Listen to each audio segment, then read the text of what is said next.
So when you're in the stages of submitting your music to music libraries, is it a good idea to basically send your album, let's say, to 20 different libraries, 30 different libraries, 50 different libraries at the same time, and just sort of see what sticks, see who gets back to you? I get this question a lot. It's something I've definitely talked about many times, but I want to make a very clear and dedicated video to this subject just because mostly I just got an email from a student who was excited because he had recently submitted an album that he had created.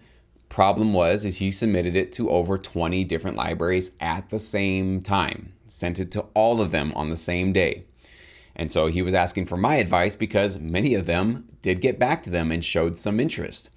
And I said, while I congratulate you on the fact that you have some interest from music libraries, I am not recommending that you do it this way. And I'm sorry that you did pitch your music in this fashion because you're in a really bad situation right now, potentially really bad. It doesn't have to always be bad, but it is not a great position to be in when you have to, on day one of this industry, start saying no to people that you've just pitched your music to. Okay, and that's what this producer is going to have. So in case you are unaware of what I recommend in terms of getting your music shopped to music libraries, one library at a time.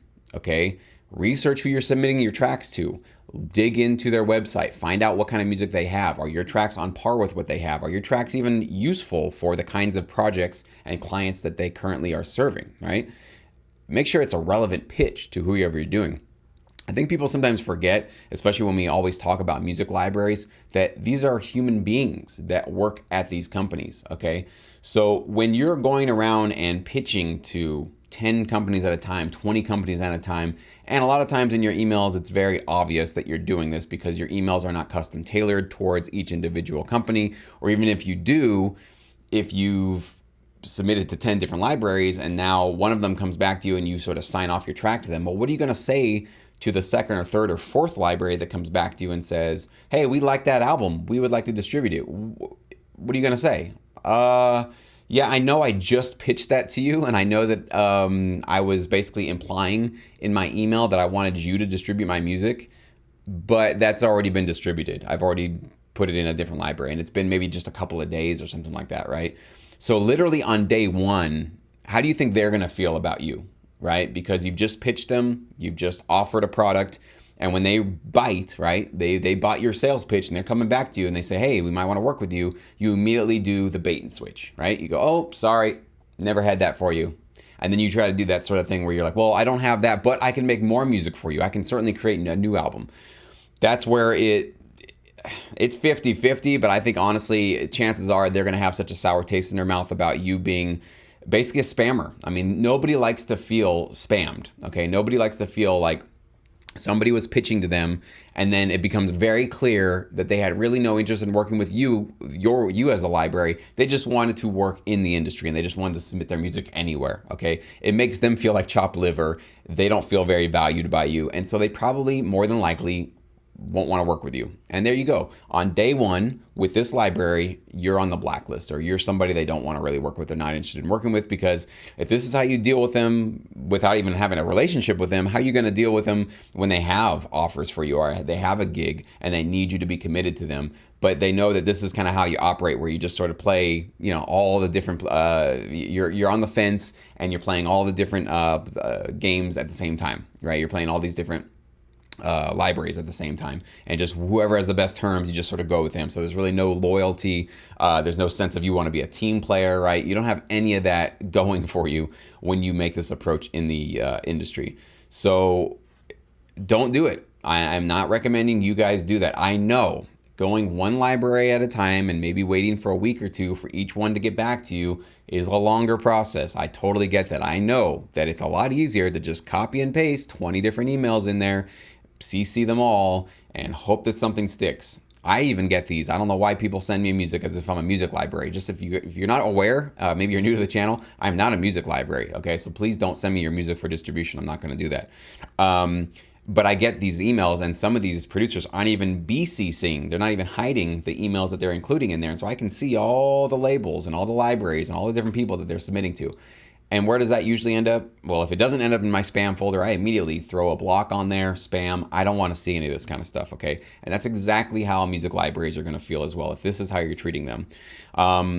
it's not a good idea, okay? Even though, like I said, it will take a little longer for you to go one library at a time, find that right partner, and get that contract secured.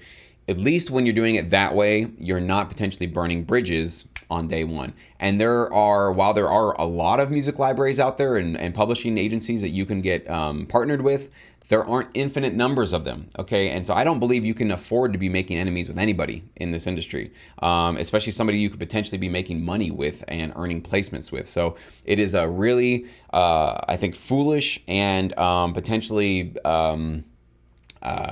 just a limiting way to start your career. I wouldn't say it's going to kill your career, but it certainly will limit you in a big way that those of you that are a little more patient can sort of do the customized pitch, the personalized pitch one-on-one. Go to any of these music library conferences, conferences where people are talking, or seminars where people are in the music production business talking about how they get pitched and what pitches are really effective to them.